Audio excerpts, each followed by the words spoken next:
জীবনে প্রথমবার এত সুন্দর একটা উপহার পেলাম, তাও আবার কোনো ফিমেল ফ্রেন্ডের কাছ থেকে। अनदेखी अनजानी सी पगली सी दीवानी सी। তো আজকে সকালটা শুরু হয় একটু অন্যরকম করে, কারণ আজকে সকালবেলা গেছিলাম একটু নার্সারিতে। তো গাছ আজ সকাল সকাল এতগুলো গাছ নিয়ে আসলাম নার্সারি থেকে। এখানে মোট 13টা গাছ আছে, তার মধ্যে একটা খুব সুন্দর গাছ আছে, চলো তোমাদের সেই গাছটা দেখাবো। তার মধ্যে একটা গাছ আছে যেটা হচ্ছে আম গাছ। এই গাছটা নাকি চালানি আম, এটা বাইরের একটা আম।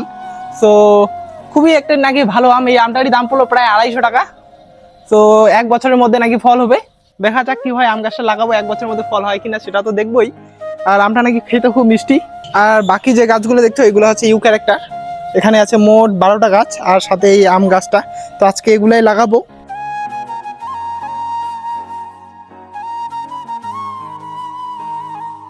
তাছাড়াও পরে আরো কিছু গাছ নিয়ে এসেছিলাম, তোমরা দেখতে পাচ্ছ সামনে লিচু গাছ এবং কাঁঠাল গাছ।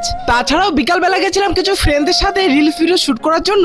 আর বাড়ি ফেরার পথে আমার একটা ফ্রেন্ড আমাকে খুব সুন্দর একটা উপহার দেয় আমার বার্থডে উপলক্ষে। এই গিফটটা প্রায় ও 4 মাস আগেই নিয়ে রেখেছিল। যাই হোক, গিফটটা তোমাদের কাছে কেমন লাগলো তা অবশ্যই জানাবে। আর দুঃখিত সেই ফ্রেন্ডটা ভিডিওতে আসতে চায় না, সে কারণে তাকে আর নিয়ে আসতে পারলাম না।